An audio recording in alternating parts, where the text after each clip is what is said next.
你觉得好吃吗？这个好吃，你吃过吗？吃过。啊，耶。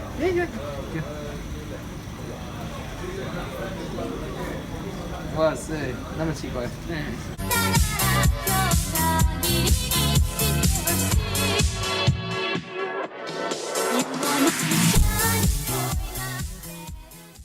So we're here at Shenzhen Airport. It's a bit of a... I always get dizzy when I look up here. Oh yeah. Anyway, it's been a fairly uneventful ride here, but we're on our way to Tsingtao, right? You ever been to Tsingtao? No, never. Neither have I. But you've had a lot of Tsingtao in your belly. Oh yeah, hell yeah. Tsingtao's been to you. Been looking forward to going to Tsingtao for ages. Hey Laowinners, this is Laowinners here with another video, and I'm here on a boat, of all things. Actually, it's not a boat, it's a ferry.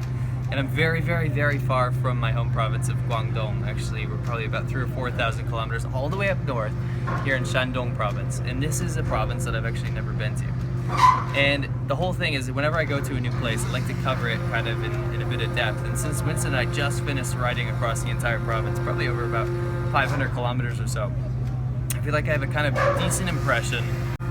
And you know, Winston and I have always maintained that kind of riding a motorcycle through a new place is pretty much the best way to experience it, no matter what country you're in, because you have the kind of ability to get off and talk to the local people. You can kind of smell and see and experience everything around you, whereas we're in a car, you're tempted to be on highways, and you don't want to stop the car and get out and do anything. So it's been pretty awesome to be in this really beautiful summer weather and actually be able to experience it on bikes. And that was actually the first thing I noticed, is as soon as we got off the plane from Guangdong, and instead of 35 degrees, about 100 degrees Fahrenheit weather, we had this like beautiful crisp 70 degree Fahrenheit weather, maybe 20, 23 degree weather, and it was like such a breath of fresh air for us. And speaking of fresh air, the air was pretty fresh. When I was back down in Guangdong, actually we're having some pretty bad haze. I think it was from the harvest season where they burn all the chaff and stuff. But yeah, it was awesome. It was like the climate I was used to growing up in upstate New York, so it was fantastic stuff. Another thing that we noticed about Tsingtao, and Tsingtao was the first city and the biggest city that we went to in Shandong province, was that it was a German colony for 15 years. So if you think about this, like Germany kind of pitched up. They wanted to colonize just like the rest of the world did. And what you noticed was the kind of feeling of the city was very European. I mean, all the apartments and all the things that were built up, even the modern stuff had a very European feel to it, and that was very, very strange for us because there's not a whole lot of foreign influence in the province that we actually live in. Another thing about the German influence was these long boulevards, and it looked like these streets in this city was kind of really well planned out, whereas the city that I live in down south is kind of a mess, to be honest. It's kind of all these crazy little narrow roads that were never planned for cars, whereas I feel like the Germans were, they're probably using those motor cars and things like this and use these long streets. Another thing was the outdoor food culture. So basically we went to this thing called Pijiujie, which meant beer street. And what's so special about it is actually Germany, of course, brought beer to China. China was never drinking beer previous to Germany's occupation. So this German beer company basically set up, and they called it Tsingtao after the city. And the beer plant there is from 1905. And they built up this long kind of beer street in the city, and there's all these outdoor food stalls and massive beer tankers. And basically what the locals have kind of come up with to make something kind of special is they actually drink it out of bags. And that's something we shot for our documentary that we're filming there. So we can't unfortunately show that here. But it was quite the interesting experience because me and Winston were having a hell of a time trying to figure out how to measure beer by weight. Because that's how they sell it. They sell it by the pound, which was very, very strange. They had all these different kind of draft beers that you could buy out of bags. And we're eating this delicious seafood. What's this? What is this? You ordered it? Scallops. Scallops. Are they good? Scallops sounds like a disease. Scallops. That good? Garlicky, flavorful goodness. Let me get one of those.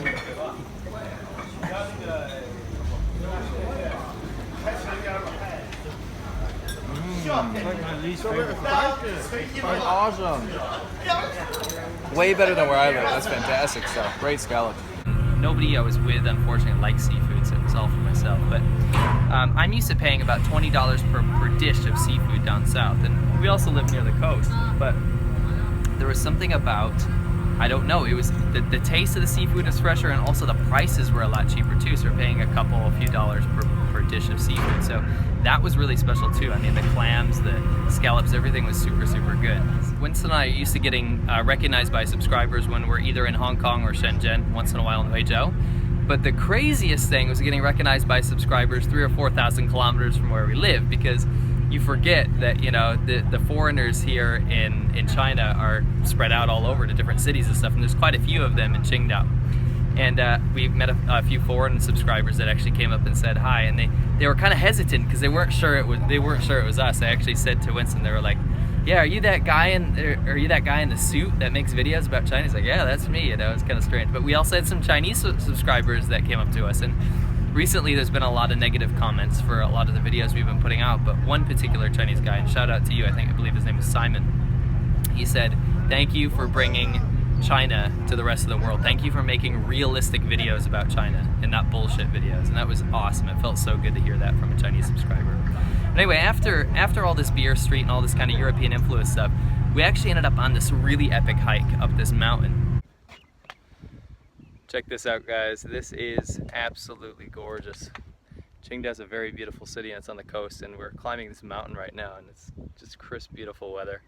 It's a bit tiring, quite out of shape actually, but yeah, so far Tsingtao's been awesome. We're gonna continue on though, see the rest of the province, and hopefully Shandong isn't as annoying as the petrol stations, because they actually had us use our passports just to get gas for our bikes, which is crazy.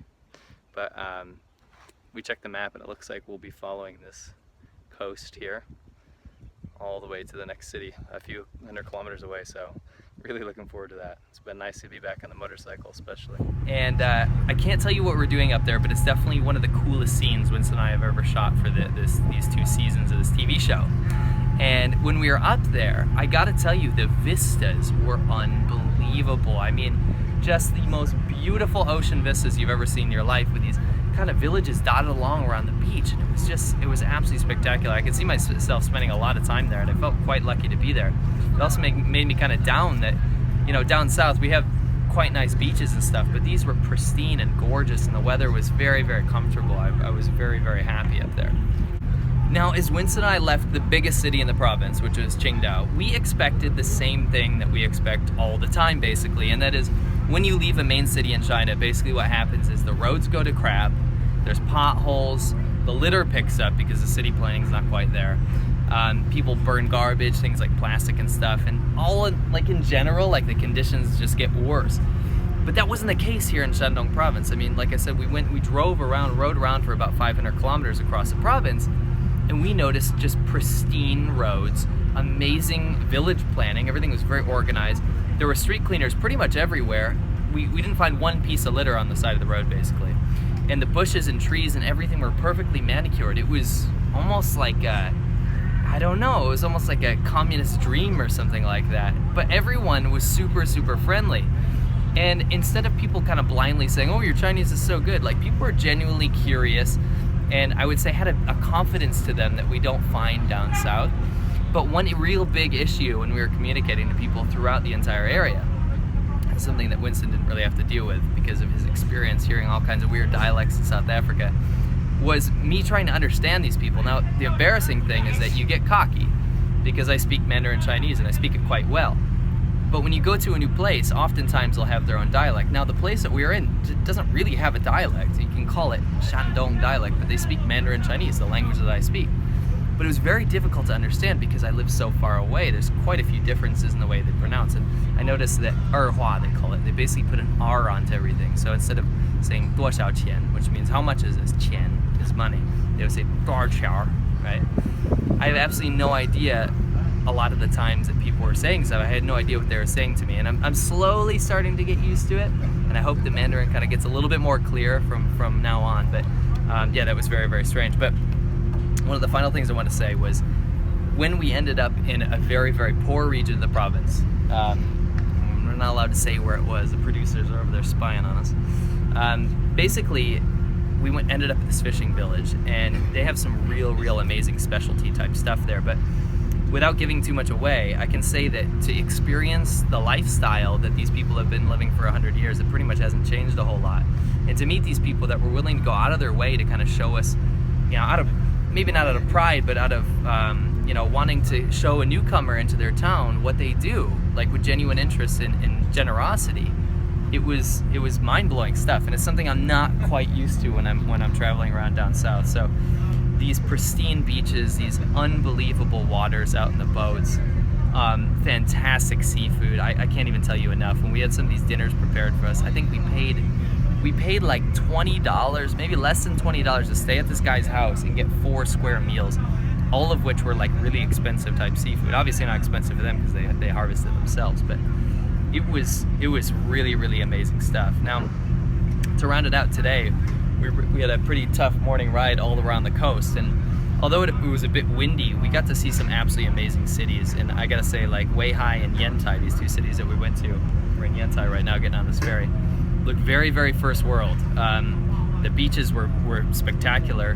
There was a lot of foreign tourists here, a lot of tourists from all over the place, and it's just general calm, awesome, beachy vibe in the air. And to sum up Shandong, like I can't say I saw the entire province. I obviously missed some of the eastern part, which might be a little more polluted, a little more industrial.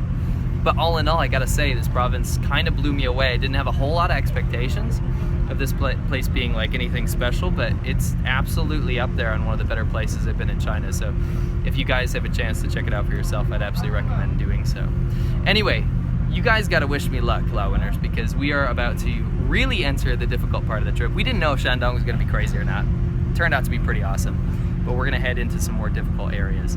We still got Jilin province, Liaoning province, Heilongjiang, and Inner Mongolia to do. It's gonna get much more difficult from now on, and I'd say, I think Winston would agree, that this ferry ride is probably the last time we'll get to relax on this trip. So we're gonna try to organize some live streams on the way. If you're a Kickstarter backer, there's all kinds of updates coming your way today, actually.